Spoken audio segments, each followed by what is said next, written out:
Eccoci qua ragazzi di nuovo sul Calice Nero con un'altra puntata esplosiva. Oggi appunto l'abbiamo lasciato in sovraimpressione che abbiamo niente poco di meno che il gruppo hardcore punk per eccellenza from UK, niente poco di meno che gli The Exploited con Mr. Irish. Welcome Irish.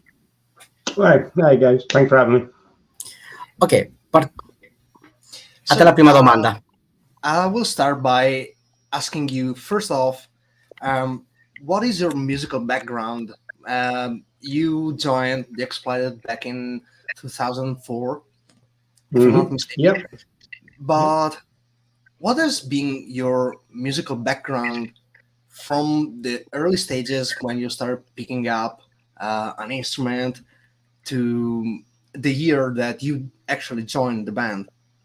Yeah, I mean, I started playing violin when I was about 5 or 6. I'm from the southwest of Ireland, and I played a lot of traditional music really when I was very young, and a little bit of classical music. I learned a lot of my music theory with classical music, and then I suppose when I was 11 or 12, like a lot of people, me and my friends used to play some electric guitar in a garage and kind of started a band. So I suppose when I was about 13 or 14, I was playing quite a lot of with a lot of guys older than me really, and I actually played guitar all the time really. And then I moved to Edinburgh. I'm here in Edinburgh in Scotland. I moved here in 1999, and when I moved, I kind of took me a few months to find my feet, and fell in with actually at that time the guitarist from The Exploited. His name was Robbie Davidson, and we started a hardcore band called Certain Death. That well, I got kicked out, but then as the same week, I was playing second guitar in that band. But I mean, we're still really good friends. Certain Death are still they're still going. They actually changed their name to Drive By Audio for a little while, but they're back to being Certain Death. Just really cool kind of local hardcore stuff. And when I actually auditioned for The Exploited on guitar, but then Robbie, the guitarist, ended up not leaving, so I ended up joining and playing bass. So The Exploited was the first band I actually started. You know, I've never played bass for a band before The Exploited, but it's good. It's good fun. So you've been baptized in fire basically with this gig. Yeah, I think I used to play a lot of metal stuff. Really, I think my with guitar music much more than punk. I played a lot more metal. Mm-hmm. Okay, that's actually pretty interesting because, I mean, you're from Ireland, and it's pretty interesting to hear about someone actually being able to get theory in an early age with classical music and so on, and then end up in all different ground with music. Yeah. Allora, gli ho chiesto qual è stato il suo background musicale, sapendo che lui è entrato negli Exploited nel 2004. Qual è stato il suo processo di crescita appunto come musicista o come ascoltatore? E lui ha detto che ha iniziato praticamente intanto lui viene dall'Irlanda, e appunto dall'età di 5-6 anni aveva iniziato a suonare il violino, quindi a suonare musica folcloristica irlandese, ma anche molta musica classica, e questo gli ha dato la maggior parte della teoria musicale che lui conosce in questo momento. E oltre a questo, poi all'età di 12-13 anni ha iniziato a suonicchiare con i suoi amici la chitarra elettrica, quindi ha iniziato a suonare qualcosa di un po' più non tanto corposo, ma qualcosa di un po' più spinto musicalmente parlando. Poi lui nel 99 si è trasferito ad Edimburgo, e col chitarrista, quello che poi è diventato il chitarrista degli Exploited, che appunto adesso non suona più con loro, Robbie Davidson, avevano un progetto dalla quale lui è stato cacciato, cioè lui Irish è stato cacciato, e poi sempre con Robbie, rimanendo in contatto e tutto, voleva fare. Allora è stato chiamato per fare un'audizione con gli Exploited, ma alla chitarra, perché appunto Robbie voleva allontanarsi dal gruppo. Cosa è successo? Robbie non è rimasto, non è rimasto il bassista, e quindi lui ha preso le veci del bassista all'interno del gruppo, e ha detto però che prima di allora non aveva mai suonato in un gruppo seriamente, quindi è stato un po' il battesimo del fuoco, specie perché lui è cresciuto in un panorama più tendente verso il metal piuttosto che sul punk. Microfono. Si sto mutando i microfoni per avere molto voce di ritorno, per quello, e quindi se mi dimentico qualcosa, se mi dimentico qualche... Speriamo che ancora vive tranquillo per molto tempo. Allora, per quanto riguarda The Exploited, Mr. Irish, in che tipo, in che inquadratura dell'arte possiamo interporre la vostra arte artistica? Nel senso, è più facile entrare su un libro, su una poesia, oppure su un film? Okay, so talking about the artistic concept that is the exploited, and we have to put it in another medium rather than, or another form of art. In what kind of medium, or again form of art, can we put it? Like, it's more poetry, more paintings, more movie, book? What could it be? I guess really straight away I would say graffiti, like graffiti art. I think it's exploited as very much the underdog. It's very much a kind of form of music for normal people. It's not the kind of there's no exclusivity. There's no I mean, okay, it's punk, but also there's a lot of thrash, and there's it's kind of a metal sound, and there is a lot of metal fans who don't particularly like a lot of punk, but will still like the exploited. So I guess it's sort of one of those things that it's, for me anyway, it's for everybody. It's important that this music is available to people. We try, we consciously try not to charge too much for tickets. We try to keep prices of merchandise, t-shirts and sweatshirts and things down. And I think in the art world, that's the same thing as street art, as graffiti. It's this idea of being and also a little bit subversive, maybe a little bit against the system, against government, and standing up for your own rights. So that's sort of like going against something by doing something productive nonetheless, instead of just vandalizing, as some may consider the genre. Yeah. Ok, allora praticamente ha detto che come forma d'arte potrebbe essere l'arte dei graffiti, ma l'arte di strada in generale, nel senso che essendo punk è molto per la persona, quindi non c'è una nicchia di persone, è un genere per tutti, e quindi anche solo il fatto che sì è punk, ma c'è anche thrash metal in mezzo, ci sono molte influenze, è un po' atto a rappresentare questo, e anche solo il fatto che venga considerata appunto cultura di strada non vuol dire che è semplicemente un fanculo il governo o la società o quello che c'è da neanche maledire, da criticare. È molto più vasto di quello che uno magari può pensare, che appunto uno pensa anche ai graffiti come tipo vandalismo eccetera, ma in realtà è molto più complesso di quello che è.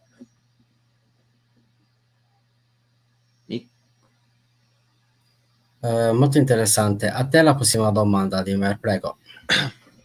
So you have said that you basically started talking with the Exploited guys back when you moved to Edinburgh.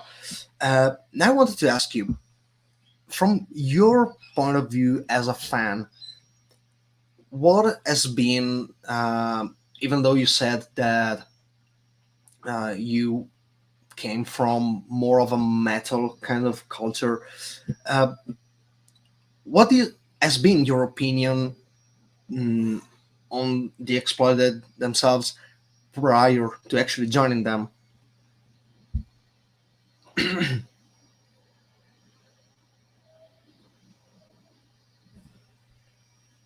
Alan?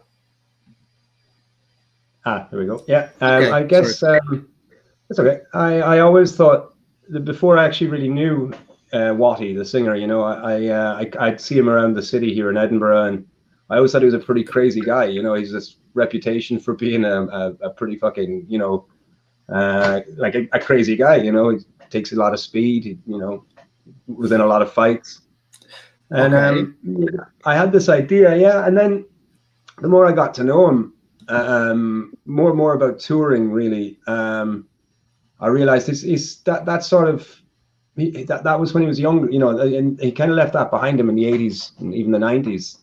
That he's sort of now he's a lot more focused on just you know, living a good life. As in, he's lucky. He's had, you know, heart problems. He had quite serious heart attacks.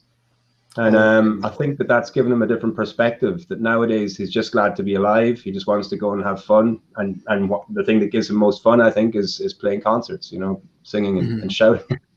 The other guys in the band as well. I mean, when I joined Robbie, he's still one of my best friends. You know, he's an incredibly talented, he's a film director nowadays. And he was always a guy that actually I found quite inspirational. He's one of these guys that works really hard at what he does. He's been in loads of bands. He plays with, you know, Billy from Biohazard's other band. And he's one of those really cool guys that's always great fun to be around. You know, he used to make prank videos, and and then Willie, the drummer, you know, who spent up until very recently was in the band for like 35 years. He to my mind, he was actually the most consistent. He's the member that people probably don't actually realize was behind the scenes writing a lot of the music. He was I knew him. I worked as a sound engineer in a nightclub that he worked in, and he was just a good guy to be around. I always had a lot of time for Willie. He's a really cool. He likes to ride motorbikes really fast. That's the only thing. I'm pretty scared. yeah. But yeah, I think it's always been a privilege playing with the Exploited, in my opinion. You know, I've always had a really good time. I've got to play all over the world. You know, it's a great band to get to tour and get to meet other, you know, talking about even just in the last few weeks, meeting, you know, friends in Sepultura and Biohazard, you know, and hanging out with these guys. It's always, for me, it's a real privilege and an honor to, you know, to call these people my friends. Yeah, I can totally see that. I mean, especially the fact that, I don't know, but I've always seen like your music, even though it's intense and it's fast and take it the way you want, but it has always been some sort of gathering music. So I mean, for the ones that may not know the band and just sees the name, they may think, okay, these one are going to fuck you up when you see them, but all the time it's always nice people, nice hanging out.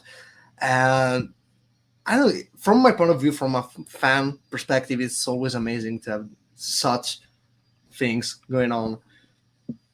I think that's a really good point as well. That's what a mosh pit is. You know, I mean, if people who come from outside, if they don't know heavy metal or punk, or, you know, and they see a mosh pit, they think, oh, geez, you know, this is a really violent, awful thing. But you and I know it's just having, like, this is energy and having a good time and having great fun. You know, if someone falls over, you pick them up straight away. You look out for each other in a mosh pit. It's something, and because it's a, you know, a kind of a, I guess something like the Exploited. It's angry music, you know. It's angry because, you know, there's people in society who call the shots, if you want to call, you know, government or whatever, and then there's the rest of us that have to, you know, live by their rules, which we kind of, it's a release, sort of saying. Exactly. Yeah, for sure. And an exploited concert should always be, I know myself, I have a lot of friends all over the world, and people get together, you know, they drink a lot of beer outside before, or cider or whatever, maybe even some nice red wine. But it's an occasion. It's not just the concert. It's the whole deal. You know, hanging around before the gig, watch the band, and maybe even hang around afterwards. For sure, that's a great thing. It's a great community worldwide of people that like Exploited and other punk bands, obviously. Ok, allora gli ho chiesto qual è stato il suo punto di vista riguardo appunto gli Exploited prima di entrare nella band, e praticamente ha detto che appunto prima di conoscere anche proprio i membri degli Exploited, magari li vedeva in giro tipo Buchan il cantante, Ok, sì. lo vedeva per strada, ma era uno di quelli che aveva una brutta reputazione perché si faceva di speed o entrava in risse, e quindi non godeva di una bellissima fama. Però poi quando appunto ha iniziato a interagire con lui, ha detto che è una delle persone più fantastiche sulla faccia della terra. Ovvio che comunque dopo anni e anni, perché comunque parliamo di più di 40 anni di attività con la band, lui è molto migliorato, nel senso che ha molta cura di se stesso ora come ora, dopo comunque infarti vari che ci sono stati,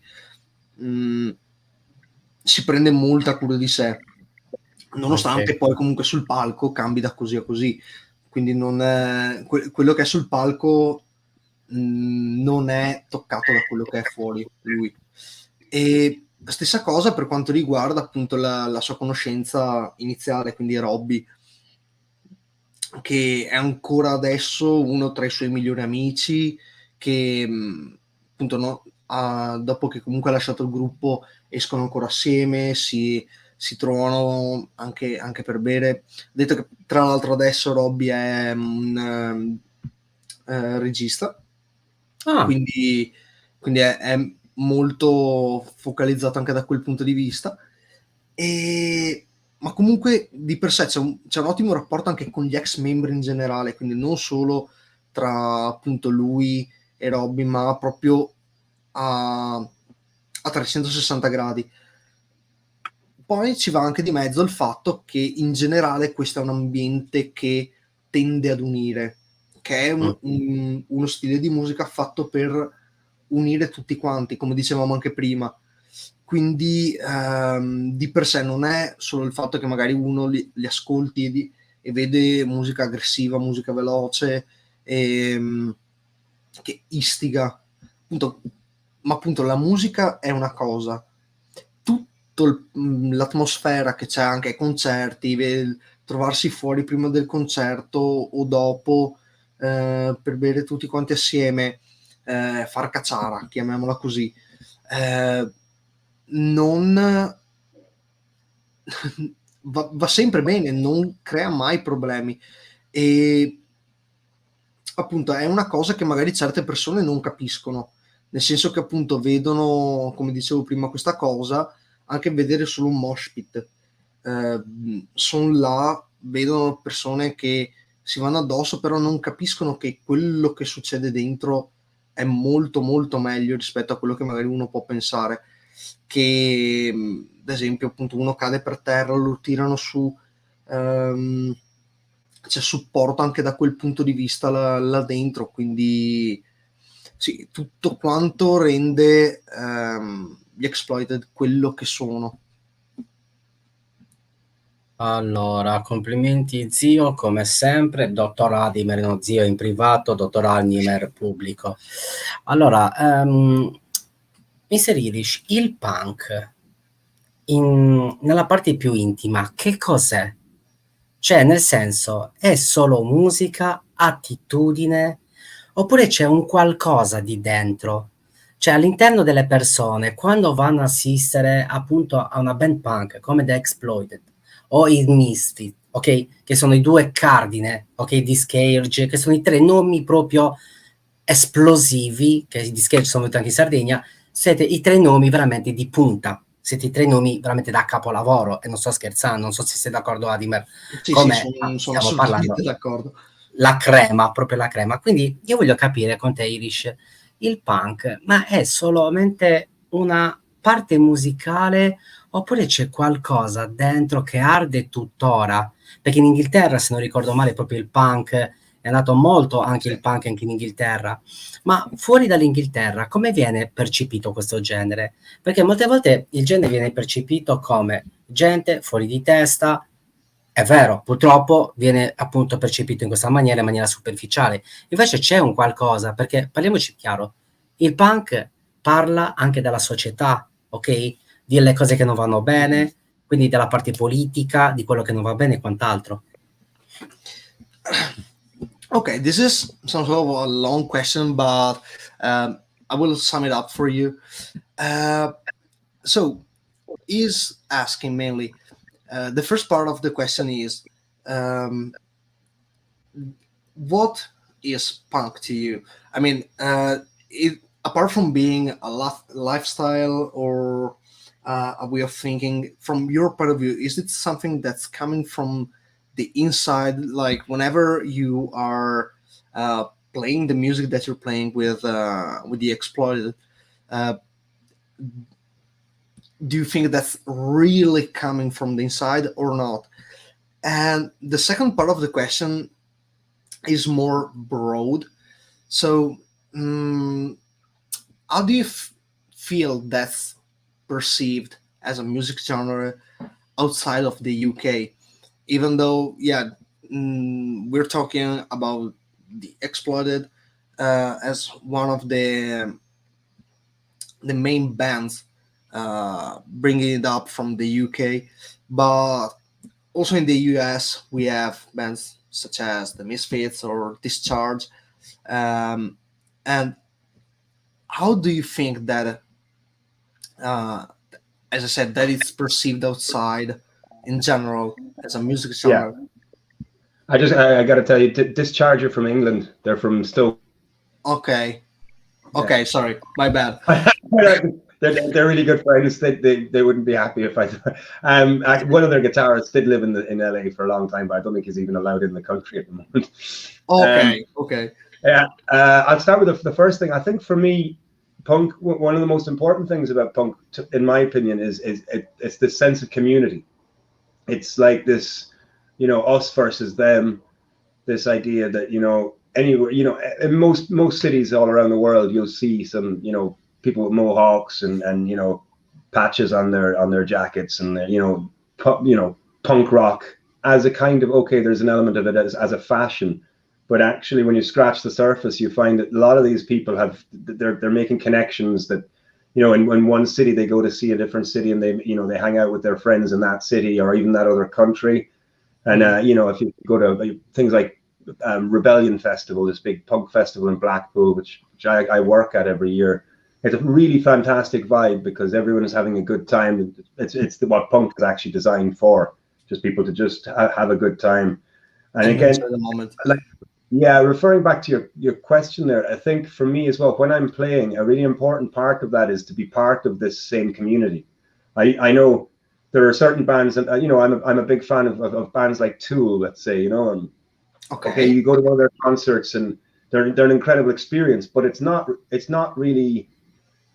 I think you're definitely aware that you're watching this band perform, whereas I think for me as in punk as a genre, it's actually more about everybody collectively. This is why we try and get a lot of people up on stage to sing. We have a song called Sex and Violence, and usually at the end of the set we'll get maybe even a couple of hundred people to come on stage and sing this song with us. Because it's definitely more about this idea of people bringing people together, than in certain. And I don't really want to. I don't want to sound like I'm saying that other bands that they don't enjoy the experience and they don't connect with their audiences. Come on. I think with Exploited and with my ideology of punk, it's definitely I want to be more involved with the audience. I don't like gigs where, even I understand for safety there has to be big, safety barriers at the front of the stage. But for me personally, I much prefer shows where there's no barriers. It's just that little bit more intimate, and you feel like you're down on the ground. Exactly. Yeah, you know. Now, I know I have a lot of friends that work in security, and you know, it's okay. I understand why they're concerned, and things like, I mean, what happened to Dimebag Darrell changed a lot of the way that kind of heavy metal and punk rock shows have to be. You know, we have to have a lot more security now. That's just the way it is. You know, some dickhead got on stage with a gun and shot people dead. You know, so it's serious. But then at the same, for me, I love those small club shows where, you know, it's hot and sweaty and people come, you know, are rolling on and rolling off stage all night, and, you know, they're stage diving. Yeah. Or maybe even like, I was thinking more about some basement kind of shows where you have like everything cramped down and people I actually work here, and there's a small venue here in Edinburgh called Bannerman's. It's a fantastic little venue. So like a 200 capacity venue, I guess. And it's built in the arch of a bridge, and it's exactly what you're talking about. It's dark and grimy and gloomy, and you know, but it's fucking gross. I love this kind of things.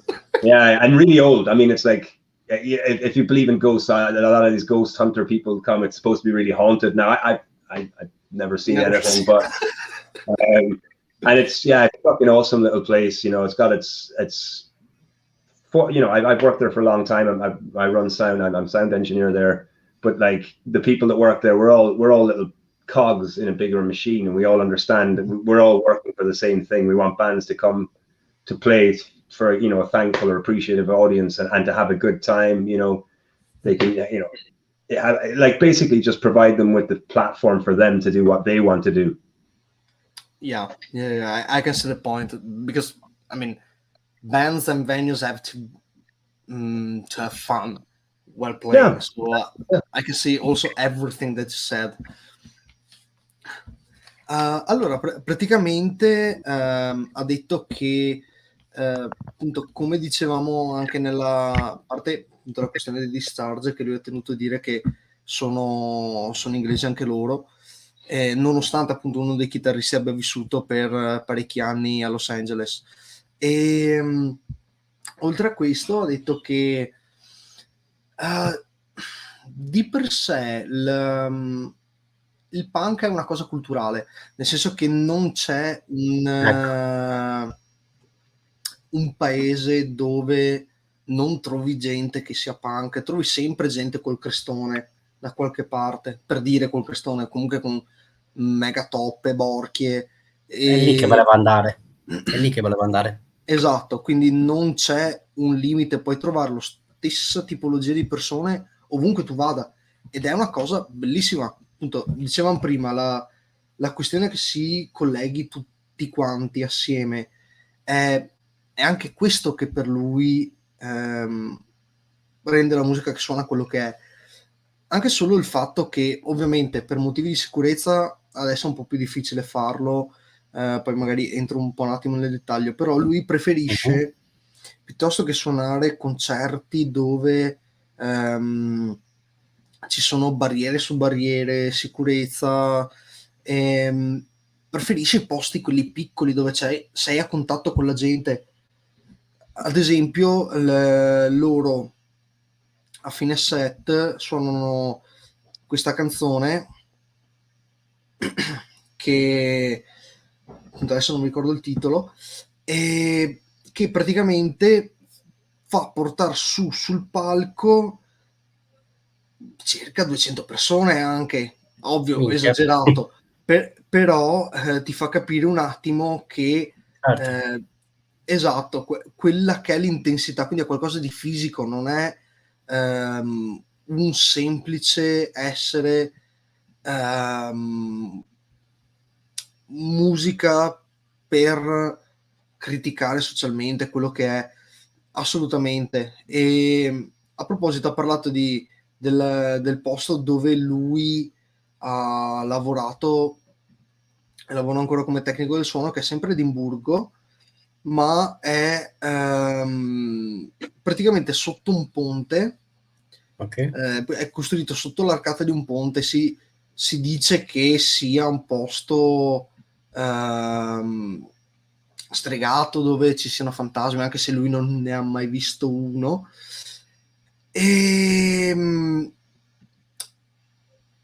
quel posto è uno di quei posti dove a lui piace suonare, perché, o comunque piace lavorare, perché è piccolo, c'è la gente a livello, quindi ha il musicista a contatto direttamente col pubblico, e è questo quello che rende il punk quello che è.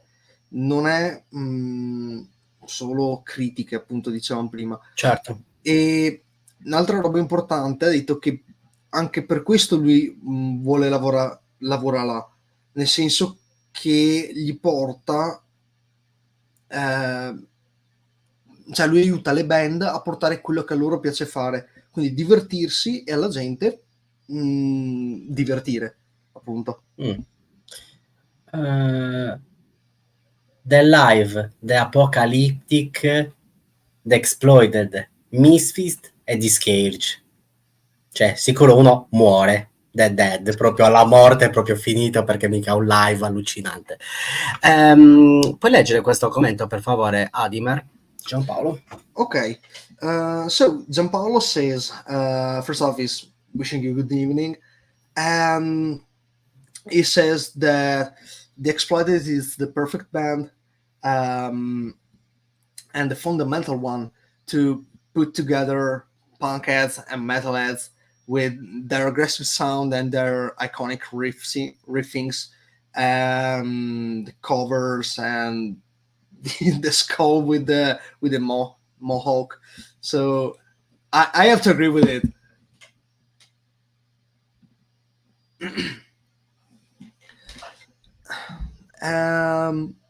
Yeah, I mean, it's brutally honest to be true.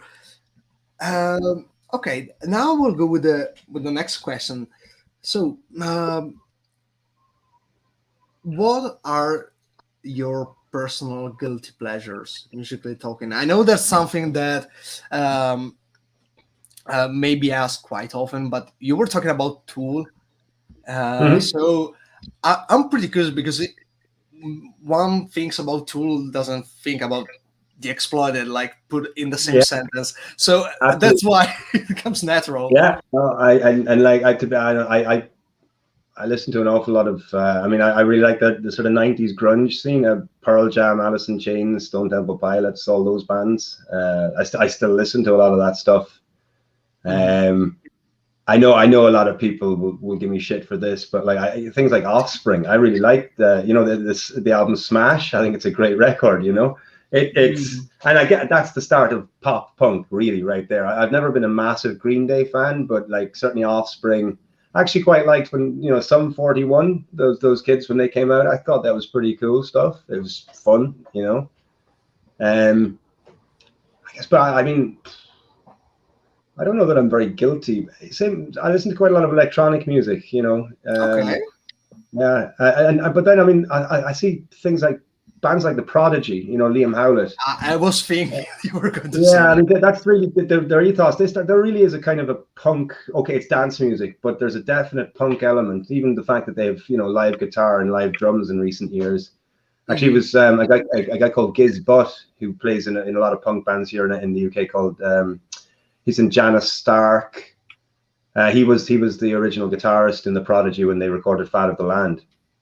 And he's a really nice guy. I think he still lives in Peterborough, but there's definitely that element of punk there. Whereas a lot of the music I listen to, even things like the Lemonheads, you know, top of my head, kind of mellow, not really punk, and not very.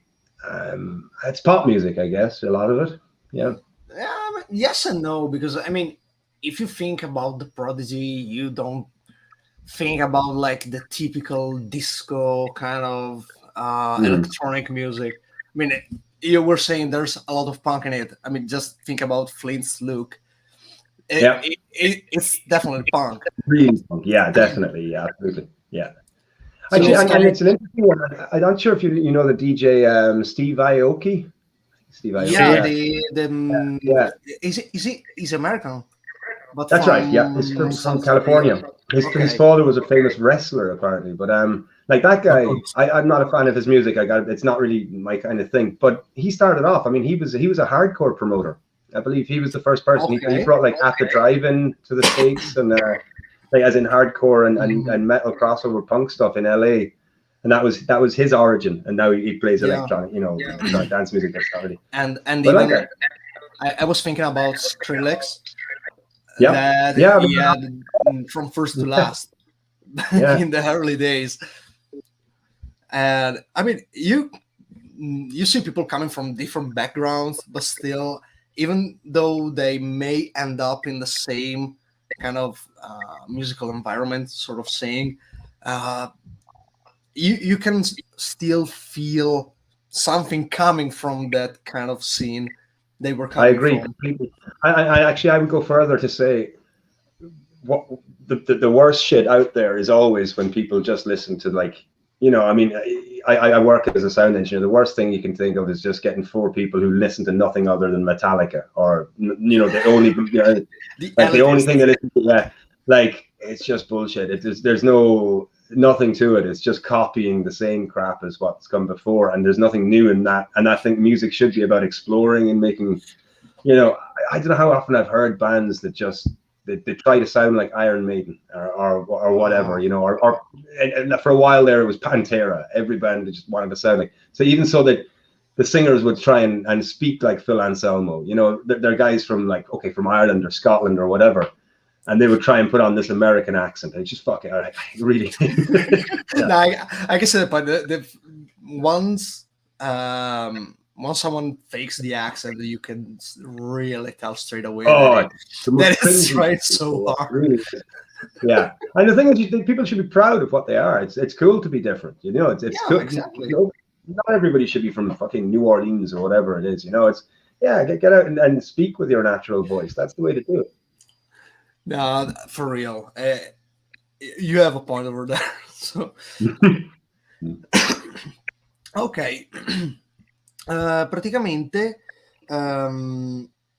aspetta, perché io gli avevo chiesto praticamente quali sono i suoi guilty pleasures musicalmente parlando, perché tornando alla domanda di prima, lui aveva parlato e detto che ad esempio apprezza gruppi come anche i Tool.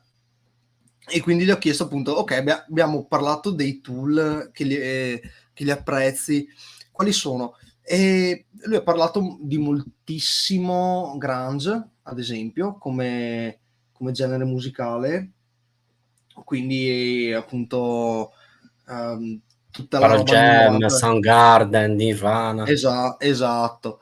E ha detto anche di moltissima musica elettronica, anche se magari qualcuno può dire che non è il top, però ha parlato prima addirittura di gruppi come gli Offspring, ad esempio, che appunto sono sempre punk, ma appunto è uno tra i suoi gruppi preferiti.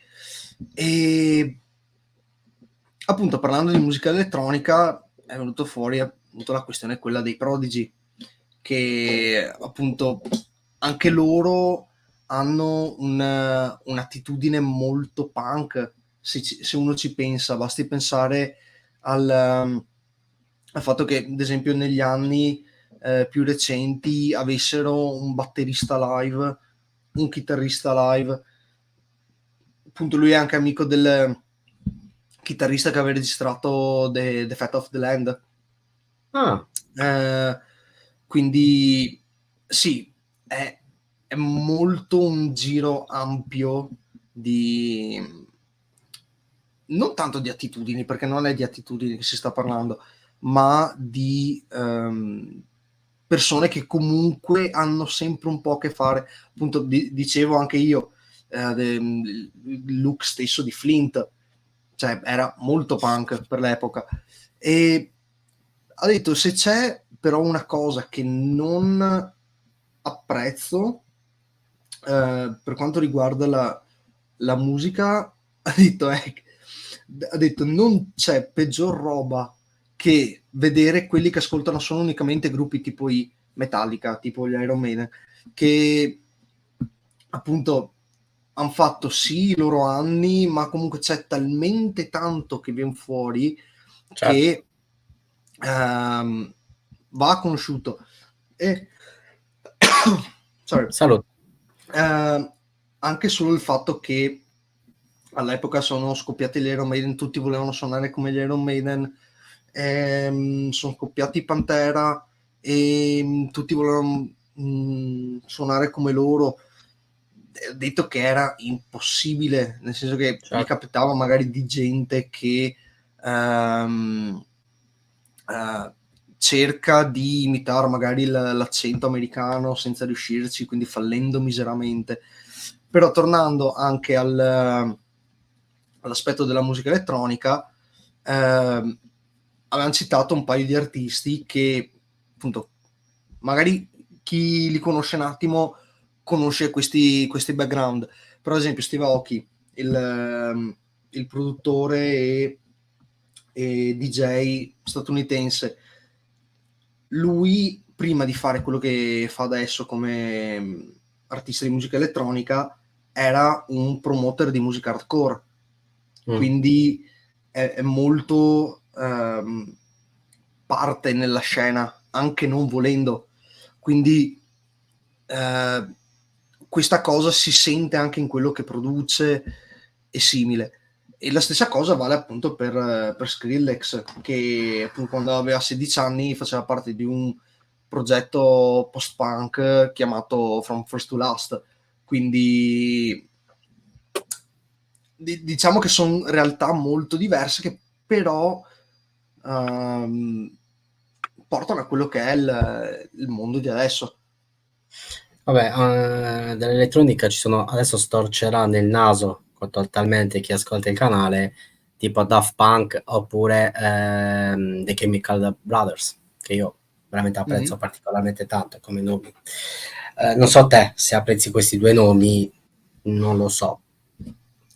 Allora, io li apprezzo, però appunto è talmente tanto vario come genere che... Certo. Per quello che te l'ho chiesto, proprio per quello che te l'ho chiesto. So, we were actually wondering, I mean, for example, what do you think about bands or projects such as Daft Punk, all those electronic kind of music that's alternative in a way? I mean, I got the Chemical Brothers. The Chemical Brothers are fucking awesome, and I've always been a great band. I mean, I remember getting was it Exit Planet Dust? I probably copied it from my big sister, and then, you know, I was around when the song like Block Rock and Beats came out. You know, that bass line is just fucking driving. It's absolutely brilliant. It's memorable. And the same. And actually, it's interesting because I was talking about Daft Punk earlier. I'm an architect. I'm an architectural technician. So I was in the office earlier, and there's some young people, and they didn't really know any of these kind of bands, you know, Air and Daft Punk, and actually because we were playing on Saturday in France, and I don't know if you know Vitalik, an excellent project as well, a French. They had a big hit about 4 or 5 years ago with my friend Dario Drives Too Fast, but I was explaining about Daft Punk and their origin, and I think that's probably the most punk thing of all time. It is those two guys. That's why they hid their identities for so long. They were like, you know, fuck, we're not paying tax. we're doing it all. You know who we are, so shut the fuck up.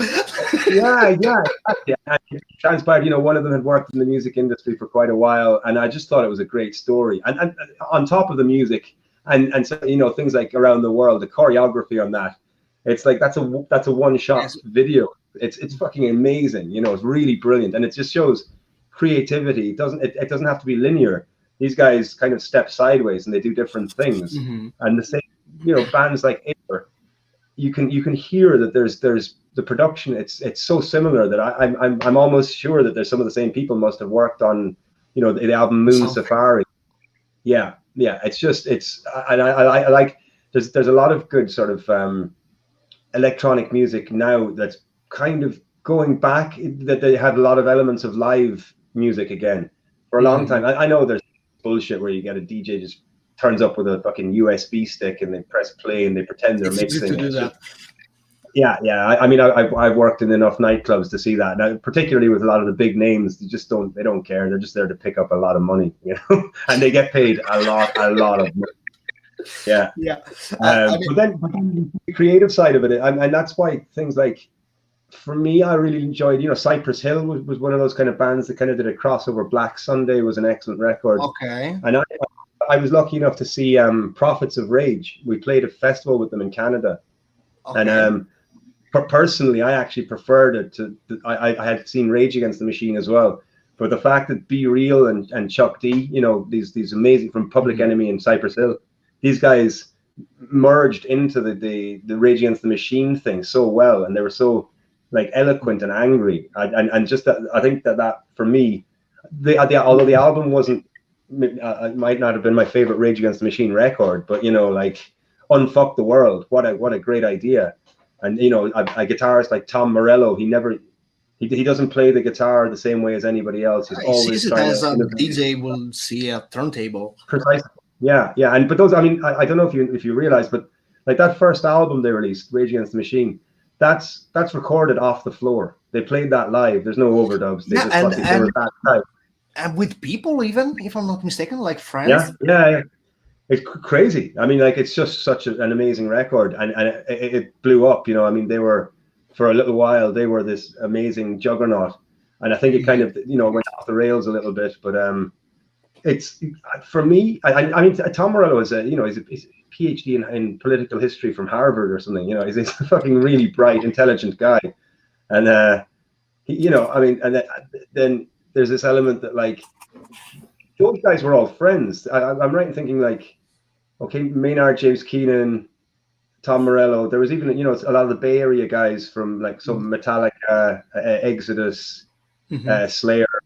They like, these they were in the same school, and maybe not the same class, but they were very, from a young age, these guys hanging out together.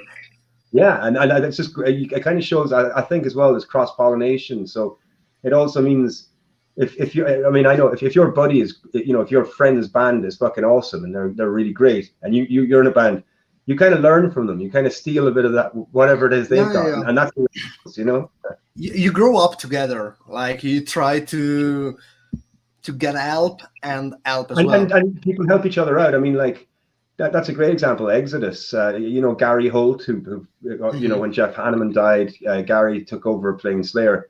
He's a fucking awesome guy. He's just like one of the nicest, most really incredible guitarists, but down to earth, like, really supportive, really cool guy, and he's, he's kind of typical of that scene.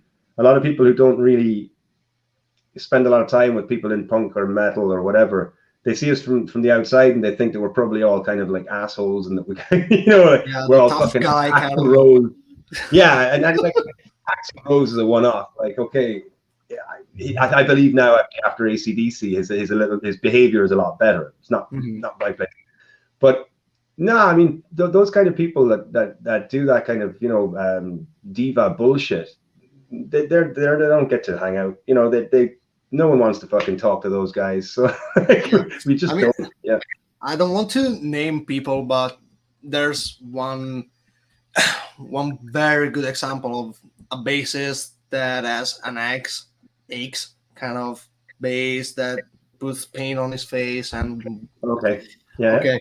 So know everyone that actually got to know him one way or another is like, nah, there's just a fucking asshole. So and it applies to give too much. But yeah, that's the face sense in that. But okay, that's a lot to translate. So I hope I will remember everything. So pardon me, I will try my best. Allora, partiamo dal principio che appunto lui lavora come tecnico architetto, quindi ha avuto modo proprio oggi di parlare ad esempio dei Daft Punk, e si è un po' interessato a loro, nel senso che appunto prima non è che li conoscesse benissimo, però ha guardato un po' di più cosa sono loro, cos'erano loro, e ha detto che sono stati dei cazzo di geni per quello che hanno fatto, perché rimanere mascherati per tutto questo tempo, creare il il mondo che hanno creato nella maniera che hanno fatto, assolutamente genio. Ad esempio il video di Around the World, che è un one shot, quindi una ripresa unica dall'inizio alla fine, e tantissimi altri progetti. Sì. Poi anche appunto, Chemical Brothers, anche là stessa identica cosa, cioè anche sono là. dei geni, quelli sono dei geni. Però appunto ci sono tantissimi gruppi che sono veramente fenomenali, anche solo tutta la questione, quella Rage Against the Machine, che erano, appunto, dicevamo prima, amici di gruppi come Metallica, Slayer, che magari non è che sono cresciuti nella stessa classe, ok, però appunto col fatto che sono cresciuti ad esempio nelle stesse scuole, hanno lo stesso giro di persone, vuol dire moltissimo da un punto di vista di crescita, anche proprio come sviluppo di tutto quanto. Quindi ci sono appunto tantissime realtà interessanti. Ad esempio stavamo parlando di alcuni aneddoti, tipo i Rage Against the Machine, che quando hanno registrato il primissimo album, il self-titled, l'hanno registrato in presa diretta, quindi praticamente live in studio, ma con altra gente presente, in modo da avere ancora di più l'impronta live. O chiamare l'album direttamente Unfucked World, Tom Morello che vede la chitarra non come chitarra, ma come magari un DJ vede i piatti, quindi Certo. tutto quanto crea tutta questa perfezione, chiamiamola così. Anche solo appunto il fatto che il chitarrista degli Exodus, una volta che è morto Hanneman, si è andato a sostituirlo.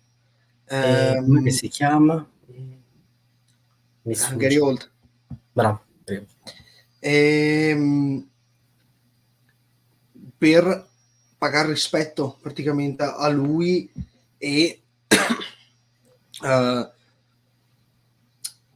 appunto è tutto quanto un insieme di questioni che è veramente un mondo infinito di d'accordo con te. influenze.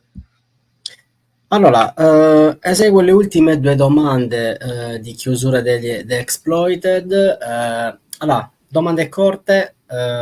Oggi la faccio la domanda del canale. Finale, voglio fare in maniera particolare, se tu vuoi aggiungere poi dopo il cibo, ok? Allora, però farla in maniera molto particolare, remixata totalmente, hai due piatti, fai il DJ e remix. Allora, la prima domanda è questa, Mr. Irish. Aspetta, sblocco direttamente il microfono così non mi perdo nulla. La prima domanda è questa.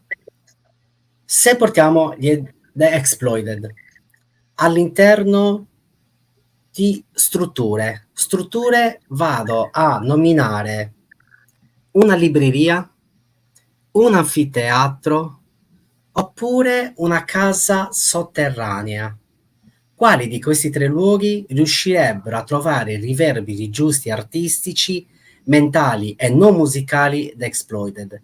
E allo stesso tempo, in quel luogo, quale bevanda potrebbe essere inserita all'interno di coppe particolari, ricordando il Calice Nero qui in alto, a destra sopra la testa di Adimer, una bevanda allorquanto schizzoide? Okay, so the question is a double question. If you were to pick a place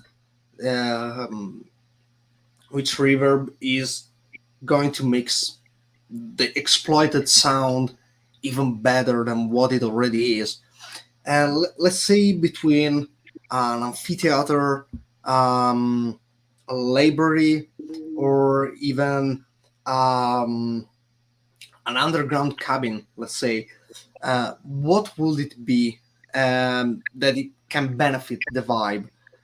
And I will make the second part of the question later, because it's actually the closing question of the channel. It's funny. I've studied acoustics a lot. I've spent a lot of time at university working with acoustics and architecture. For exploited, I think low ceilings. So like like a club, but with low ceilings, a lot of soft furnishings with a low, what we call it, RT60. So not so much reverb. So not like a big chapel, not like a big amphitheater. A small and like really tightly packed. That's because I think that aggressive sound requires a kind of a tightness to the sound, really. Still you can feel it, but it's still pretty dry and in your face. Yeah. Okay. And now I will go for the closing question, which is the typical question that we do here at Il Calice Nero, which in English translates to the Black Chalice. And if you take the place that you just said, and you need to actually enjoy the exploited while pouring a drink in this chalice that we were talking about, and it has to be like some sort of schizoid kind of drink, non-alcoholic beverage. What will it be, and what do you feel to pair it with in terms of food? Okay, there's a drink called Buckfast. I'm not sure if you've ever heard of it. It's very highly. It's a really awful tonic wine, a fortified wine. Is it the green bottle kind of? Yeah, okay. The yellow label, and it's made by monks in a monastery in Devon somewhere. But it's basically I say this because it's full of caffeine, and it's like taking speed. When you drink this stuff, so speed, either that or my good buddy in a band from Holland. He's always got like a 2-liter bottle of Coca-Cola, right? And in this, he's always fucking wired, and it's like, hey, you want some energy drink? It's like, okay, buddy. Like, oh, no, I got this, I know there's speed in it. So I guess a mixture of those two into the Black Chalice, baby. Yeah. And I've got to say, a good pizza. Yeah, you pair it with a nice good pizza. Yeah. Okay. Any topping or just the plain margherita kind of pizza? No, I think maybe even quattro stagioni. Okay. Pizza quattro stagioni. Okay. That's my Italian. That's all I know. It was great. Yeah, great. I saved it for the end. All right. That's fucking great. Okay. Now I will go and translate the final two questions. Allora, per quanto riguarda il posto, ha detto lui, avendo studiato acustica, avendo fatto università riguardo queste tematiche, ha detto che per gli exploited ci vede un posto con pitto basso, con come si dice, con arredamenti morbidi, quindi che sì, ci sia un po' di riverbero, ma che comunque rimanga molto molto secco, cioè quasi un pugno in faccia. E per quanto riguarda la bevanda da bere, ha detto molto semplicemente, sempre in quella locazione, il Buckfast, che è praticamente una sorta di vino tonico con l'etichetta gialla, che è molto tipico delle zone là del Scozia o comunque Regno Unito in generale, e mischiato con Coca-Cola e Speed. Quindi è un mix di queste tre cose dentro il calice. E per quanto riguarda il cibo di accompagnamento, una semplice pizza, e appunto dicevamo una 4 stagioni. Perfetto. Allora, grazie mille. Irish, veramente è stato un onore averti, è stato divertentissimo, speriamo di averti una seconda parte perché veramente è stato un vero onore. Infatti quando mi ha risposto Mr. Irish da Exploited non mi sembrava neanche vero e finalmente si portava sul canale, quindi veramente un verissimo onore. Quindi ti ringraziamo Mr. Irish, sia nella vita privata sia nella vita artistica, ti facciamo un grandissimo in bocca al lupo e speriamo di vederli quanto prima sia in Italia che in Sardegna che in Veneto, appunto, ed Exploited, appunto, creando un casino bestiale. So we thank you once again for being here and spending this hour with us. We are really hoping that we could even go further and have a second part in the future. And to be fair, it didn't feel real that that you actually replied and you agreed to this interview. So thanks again. It has been a real honor for us. It's my pleasure, man. It really is. And maybe actually that's a good, sometime we can maybe try and organize with when we're on tour so we can get the whole band sitting in on an interview. That might be kind of fun. Okay, that would be fucking amazing, to be honest. Yeah, we can practice. I'll speak to Waddy. We're gigging again this weekend, and then we've got some tour. We're going to America and Canada, and then at the end of the year we go to Australia. But let's try and figure it out. It'll be good to do. Oh, everything is doable. So yeah, thanks for it all. Seriously, right, guys. Also we are honestly wishing you the best in your private life and your musical career as well. So you were talking about the tours. So I hope and I bet that will go just fantastically. And we can wait to have you here in Italy once again.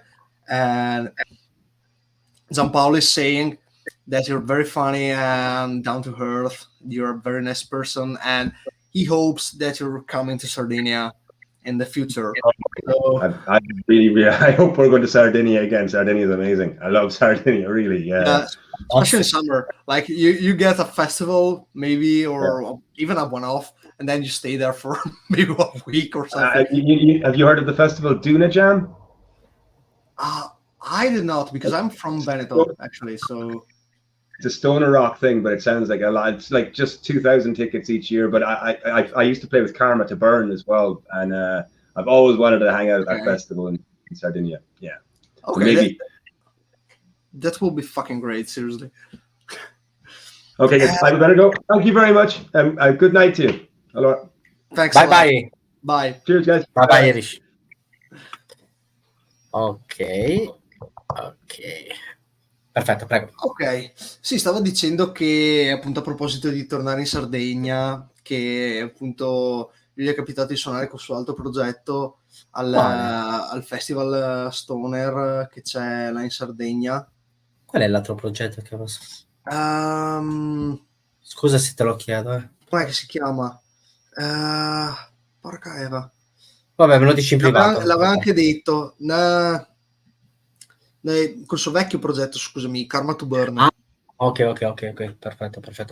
E appunto lui ha suonato qualche volta a questo festival e ha detto che sarebbe veramente fantastico. Quindi allora. Chi vivrà vedrà. Michele ti sta aspettando in Sardegna, bastardo.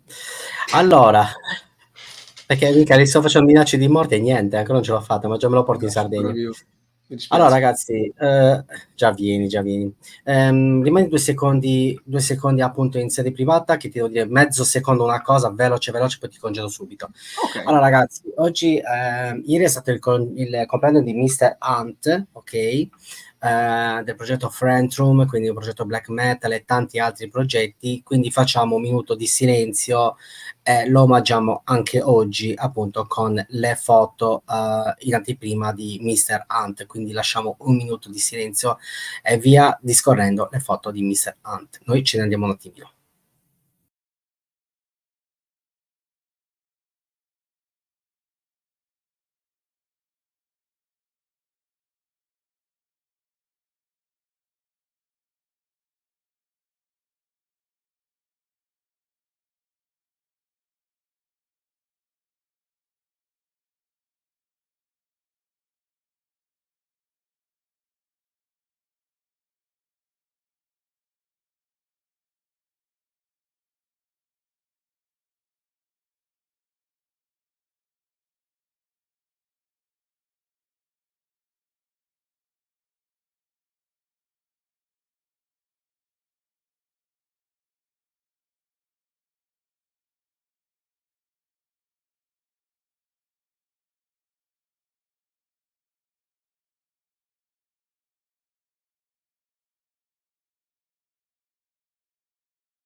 Eccoci qua ragazzi, lasciamo la foto appunto sottofondo di Mr. Hunt.